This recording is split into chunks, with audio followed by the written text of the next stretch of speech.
Welcome to stock market tip channel. நிறைய பேர் நிஃப்டியோட ப்ரிடிக்ஷன் கொடுங்க, அதாவது டெய்லி நிஃப்டி எப்படி போகும், எந்த பக்கம் போக வாய்ப்பு இருக்குது, அப் சைடில் போனால் இல்லை ஒரு வேளை டவுன் சைடில் போனால் எப்படி போகும் அப்படிங்கிறத நிறைய பேர் கொடுக்க சொல்லியிருந்தீங்க. ஸோ அதனால் சரி ஜஸ்ட் ஒரு வீடியோ நம்ம போடலாம் அப்படின்னு சொல்லிட்டு இன்றைக்கி ஸ்டார்ட் பண்ணியிருக்கோம். ஸோ பார்க்கலாம் அது நம்மளோட, ஏன்னா யாராலையுமே எதையுமே கரெக்டாக மார்க்கெட்டில் ப்ரிடிக்ட் பண்ண முடியாது. ஸோ அட்லீஸ்ட் நம்ம ப்ரெடிக்ட் பண்ணுறது ஒரு 70% கரெக்டாக இருந்துச்சுன்னா அதுக்கு ஏற்ற மாதிரி நம்மளால் சில அட்ஜஸ்ட்மெண்ட்ஸ் நம்மளோட ட்ரேடில் இல்லாட்டி வேறு ஏதாவது நம்மளோட ஸ்ட்ராட்டஜியை மாற்றுற மாதிரி இருந்தால் நம்ம கண்டிப்பாக மாற்றிக்கலாம். ஸோ இதில் பார்த்திங்கன்னா இப்போதைக்கு, அதாவது இன்றைக்கி நடந்த ப்ரைஸ் ஆக்ஷன் மெத்தட்ஸ் படி பார்த்திங்கன்னா நமக்கு மேஜர் ரெசிஸ்டன்ஸ், இப்போதைக்கு டாப் மோஸ்ட் ரெசிஸ்டன்ஸ்னு எடுத்துக்கிட்டிங்கன்னா இந்த ஜோன் தான். அதாவது இந்த 17,982 ஒரு 18,000 இந்த ஜோன் ரொம்ப ரொம்ப ஸ்ட்ராங் ஜோன். அப்சைடில் கண்டிப்பாக இந்த ஜோன் ரொம்ப ரொம்ப ஸ்ட்ராங் ஜோன். ஏன் அப்படின்னா இதுதான் February 1 நமக்கு ஃபினான்ஷியல் இதெல்லாம் பண்ணாங்க, பட்ஜெட்டு பிளான் பண்ணாங்க பார்த்திங்களா, அப்போ இருந்த ஹை 17,983. இந்த கீழே இருக்க ரெட் கலர் பார்த்திங்கன்னா 17,359. இதுதான் February 1 நடந்த லோ.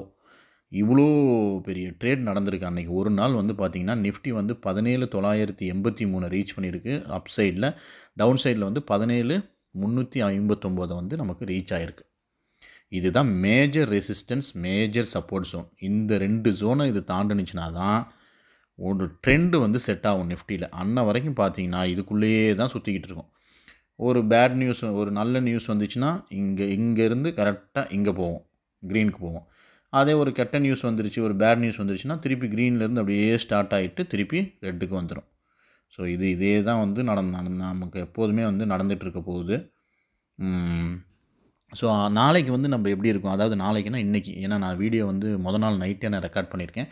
ஸோ அதனால் பார்த்திங்கன்னா நமக்கு இன்றைக்கி சுச்சுவேஷன் எப்படி இருக்க வாய்ப்பு இருக்குது அப்படின்னா, கண்டிப்பாக நிஃப்டி எந்த இடத்துல ஓப்பன் ஆக வாய்ப்பு இருக்குன்னா, ஒரு அப்ராக்சிமேட்டாக ஒருவேளை இந்த இடத்துல நிஃப்டி ஓப்பன் ஆனிச்சுன்னா, இந்த நான் ஒரு ரெக்டாங்கிள் போட்டிருக்கேன் பார்த்திங்களா, இந்த ரெக்டாங்கிள்குள்ளே ஓப்பன் ஆனிச்சுன்னா இங்கேருந்து ஒரு ரிவர்ஸ் எடுத்து இப்படியே மேலே போகலாம். இந்த இடத்துக்கு மேலே போயிட்டு இதை டச் பண்ணலாம்.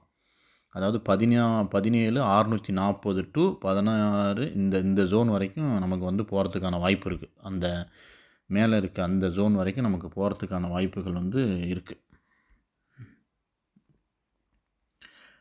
அதே மாதிரி பார்த்திங்கன்னா ஒருவேளை இந்த பாக்ஸை பிரேக் பண்ணாத நாளைக்கு, ஒருவேளை இந்த பாக்ஸை பிரேக் அவுட் பண்ணிச்சு அப்படின்னா கண்டிப்பாக கீழே இருக்க ப்ளூ லைன் வரைக்கும் வரத்துக்கான வாய்ப்புகள் இருக்குது. ஸோ இந்த ப்ளூ லைன் வரைக்கும் வரத்துக்கான வாய்ப்பு இருக்குது. ஸோ அதனால் நாளைக்கு உங்களோட ட்ரேட் செட்டப்பை இதுக்கு ஏற்ற மாதிரி கிளியராக பிளான் பண்ணிக்கங்க. ஸோ அப்சைடில் போணுச்சுன்னா கண்டிப்பாக இந்த செகண்ட் ப்ளூ லைனுக்கு மேலே போகிறது ரொம்ப ரொம்ப கஷ்டம். ஒருவேளை டவுன் சைடில் போணுச்சு அப்படின்னா இந்த இந்த இந்த ரெக்டாங்கிளோட பாட்டம், அதாவது 17,500ன்னு வச்சுக்கோங்க, 17,500 பிரேக் பண்ணுறது ரொம்ப கஷ்டம். இதுக்குள்ளேயே தான் நாளைக்கு சுற்றுறதுக்கான வாய்ப்பு இருக்குது. ஒருவேளை மார்க்கெட் குளோபல் கியூஸ், லோக்கல் கியூஸ் ஏதாவது ஒரு பேட் நியூஸ் வந்துச்சு அப்படின்னா கண்டிப்பாக இந்த ரெக்டாங்கிளை பிரேக் அவுட் பண்ணிவிட்டு கீழே வரும்.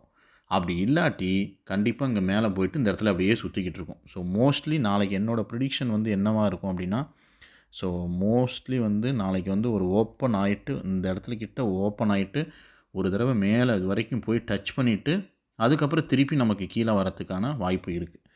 பார்க்கலாம் நாளைக்கு இந்த செட்டப் எப்படி ஒர்க் ஆகுதுன்னு சொல்லிட்டு செக் பண்ணுங்கள். ஒருவேளை இதை பிரேக் அவுட் பண்ணிருச்சு அப்படின்னா, அந்த செகண்ட் ப்ளூ லைனை பிரேக் அவுட் பண்ணிடுச்சுன்னா கண்டிப்பாக நல்ல ஒரு பை மோடுக்கு போவோம். ஒருவேளை இதை பிரேக் அவுட் பண்ணல அப்படின்னா திருப்பி நான் சொன்ன மாதிரி மேலே போய் டச் பண்ணிவிட்டு திருப்பி கீழே வந்துச்சுன்னா இந்த இடத்து வரைக்கும் வர இந்த செகண்ட் லைனை தொடுறதுக்கான வாய்ப்புகள் இருக்குது. நாளைக்கு பார்க்கலாம் இது எப்படி ஒர்க் ஆகுதுன்னு சொல்லிட்டு வாட்ச் பண்ணுங்கள். ஸோ இதை வச்சு எதுவும் ட்ரேட்லாம் பண்ணாதீங்க, ஜஸ்ட் வாட்ச் பண்ணுங்கள்.